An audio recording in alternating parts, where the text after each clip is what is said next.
Kiranya Tuhan memberkati kita semua dalam sukacita dan damai sejahtera. Amin. Bapak, Ibu, dan Saudara sekalian, firman Tuhan yang menjadi renungan bagi kita, Filipi pasal 3, ayat 4b sampai dengan ayat yang ke-14. Demikian firman Tuhan.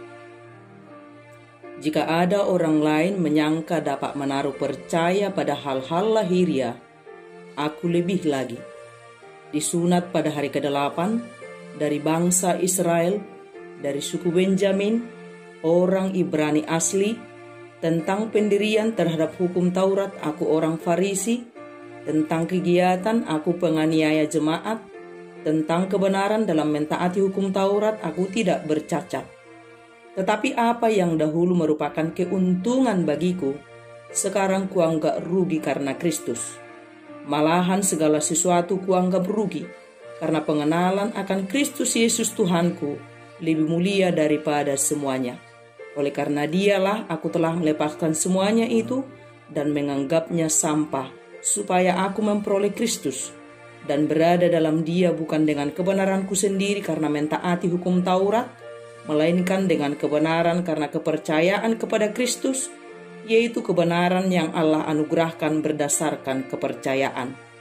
Yang ku kehendaki ialah mengenal Dia dan kuasa kebangkitannya dan persekutuan dalam penderitaannya, di mana aku menjadi serupa dengan Dia dalam kematiannya, supaya aku akhirnya beroleh kebangkitan dari antara orang mati.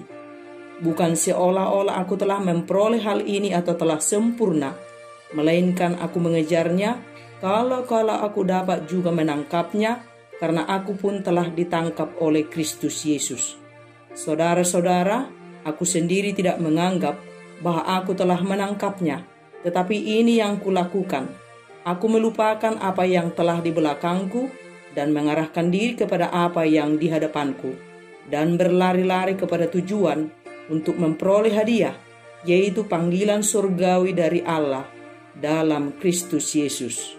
Demikian firman Tuhan. Bapak, Ibu, dan Saudara sekalian, berubah, meninggalkan pola hidup lama dan memasuki hidup baru, itu bukanlah perkara mudah. Melupakan dan melepaskan, itu adalah pekerjaan yang sulit. Sebab di satu sisi kita ingin merelakan, tetapi di sisi lain kita ingin tetap mempertahankan. Bisakah kita berubah 180 derajat, meninggalkan hidup lama dan memasuki hidup baru? Bisa, asal kita mau mengalami perjumpaan dengan Tuhan, asal kita mau berubah dan diubahkan, asal kita mau berjalan dengan iman di dalam Tuhan Yesus Kristus. Jadi intinya, asal kita mau.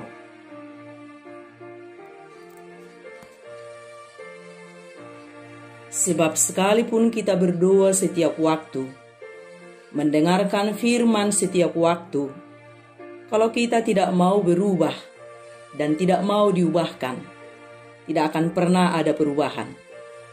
Itu pentingnya mengalami perjumpaan dengan Tuhan secara pribadi, sebab hanya Dialah ahlinya yang bisa mengubahkan. Perjumpaanmu secara pribadi dengan Yesus akan mengubahkan cara pikirmu tentang hidup, cara pandangmu menjalani hidup, caramu menjalani agamamu. Sebab banyak yang mabuk agama tetapi tidak mengalami perjumpaan dengan Tuhan dan tidak diubahkan. Tetap hidup pada manusia lamanya dan fokusnya hanya pada hal-hal lahiriah dan duniawi. Apa tanda seseorang telah mengalami perjumpaan dengan Tuhan? Ini kita perhatikan. Apa yang kau pandang sangat berharga dan sangat penting sebelum mengalami perjumpaan dengan Tuhan akan berubah drastis setelah engkau sungguh-sungguh mengalami perjumpaan dengan Tuhan dan menerima jamahannya. Apa yang kau anggap menjadi tujuan hidupmu sebelum mengalami perjumpaan dengan Tuhan akan berubah setelah engkau alami perjumpaan dengan Tuhan. Kamu yang selama ini fokus pada tujuan-tujuan hidupmu, cita-citamu, setelah mengalami perjumpaan dengan Tuhan dan engkau hidup baru di dalam Tuhan, hidupmu bukan lagi untuk tujuan-tujuanmu, cita-citamu, tetapi hidupmu menjawab tujuan dan panggilan Tuhan dalam hidupmu. Rasul Paulus telah membuktikannya, dan ini yang dijelaskannya kepada orang-orang kelompok kaum agamawi yang hidup keagamaannya hanya fokus pada hal-hal lahiriah semata. Paulus dulunya hidup keagamaannya juga pada hal-hal lahiriah belaka. Saat dia mengalami perjumpaan dengan Yesus, hidupnya diubahkan dan berubah. Cara pandangnya tentang menjalani hidup berubah. Cara pikirnya berubah. Caranya dia beragama berubah. Dan Paulus rela melupakan dan melepaskan hal-hal yang sangat membanggakan dalam pandangan manusia, yakni identitas kebangsaan sebagai orang Yahudi asli, status rohani sebagai orang Farisi yang secara fanatik membela kedaulatan hukum Taurat dan praktek keagamaan yang tidak bercacat menurut hukum Taurat. Namun semua kebanggaan itu kini menjadi tak bernilai, bahkan dianggapnya sebagai kerugian dan sampah. Mengapa demikian? Semua kebanggaan itu dianggap sampah karena ia mendapat sesuatu yang jauh lebih mulia, yakni pengenalannya yang mendalam akan Kristus. Pengenalan itu begitu bernilai karena telah membuat ia ikut merasakan penderitaan Kristus dan kuasa kebangkitannya yang telah mendatangkan keselamatan dan kebenaran kepadanya dan akan memuncak pada panggilan surgawi saat ia mengakhiri kehidupan. Oleh karena itu ia mengatakan bahwa ia meninggalkan semua kebanggaan dunia yang sementara untuk mengejar panggilan surgawi yang mulia dan kekal.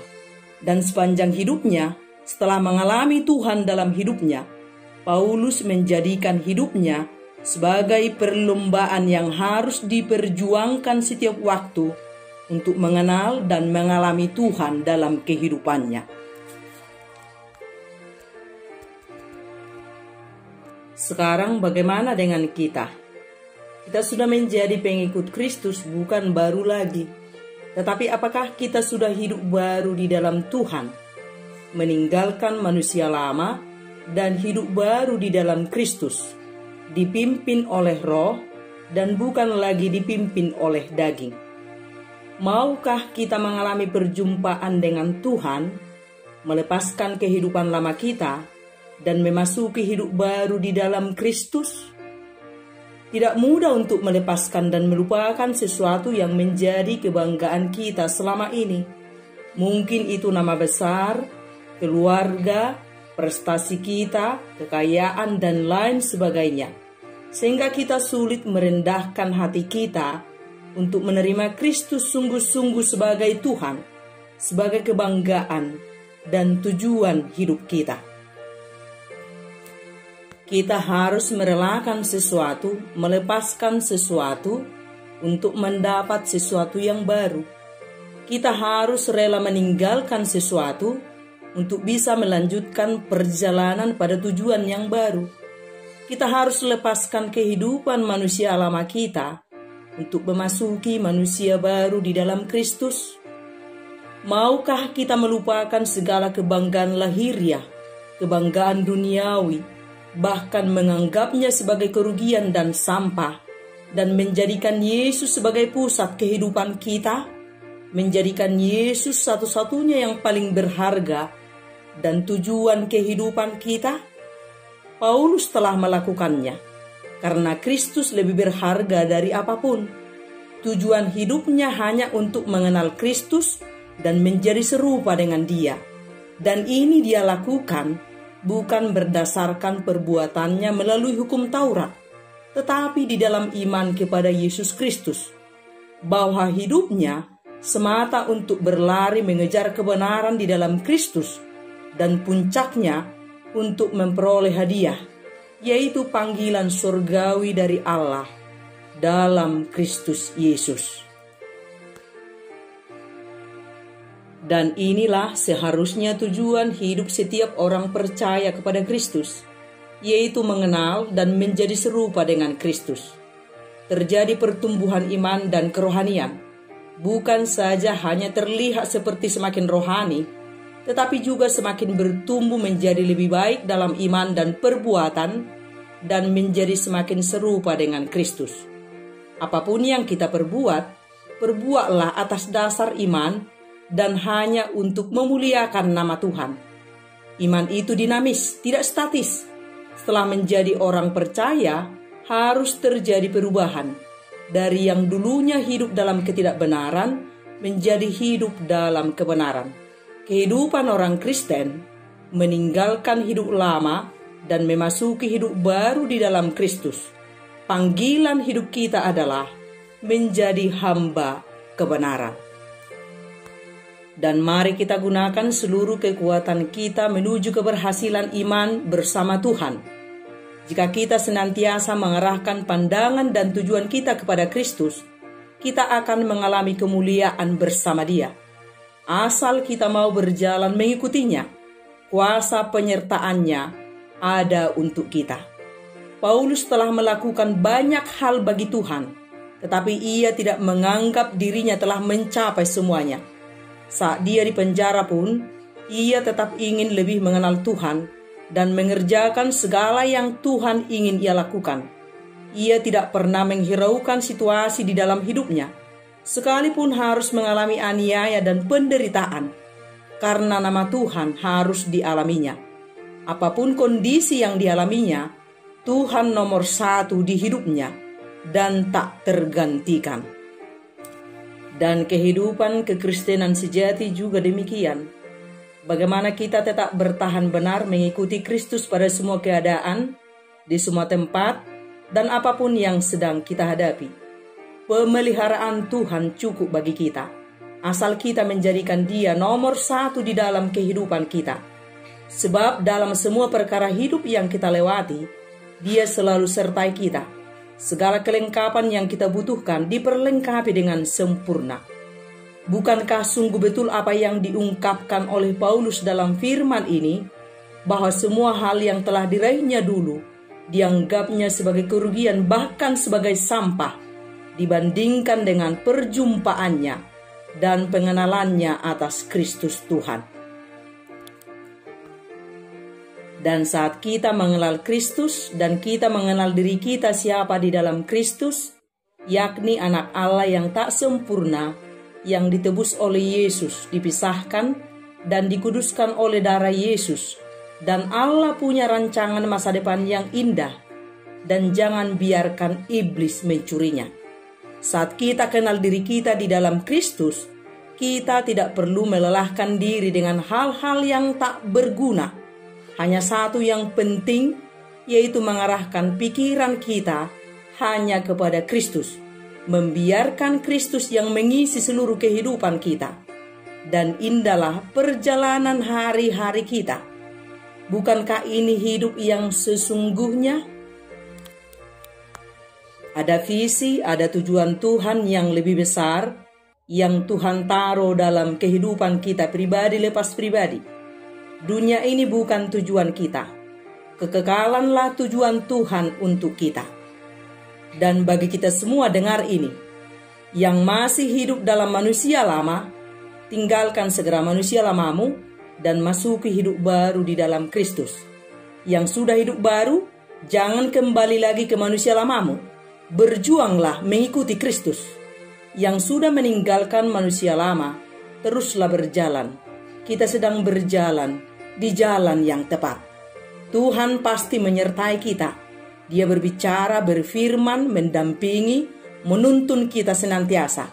Dia mengerti perjuangan kita, pergumulan kita, air mata, jeritan hati kita, kesendirian kita. Dia selalu peduli dengan kita. Perjalanan kita sebagai pengikut Kristus bukan asal jalan, tetapi berjalanlah di jalan Tuhan. Hidup kita sebagai pengikut Kristus bukan asal hidup, tetapi hiduplah dalam kebenaran Kristus. Dan ingat, jangan mati asal mati. Matilah dalam kebenaran Kristus untuk mengalami kehidupan yang kekal. Berjalan dan hiduplah bersama Yesus di dalam perjalanan kita masing-masing. Entah kita sudah berjalan atau berlari, setiap kita punya kecepatan yang berbeda. Yang jalannya lambat, tambahkan kecepatan supaya kita jalan cepat.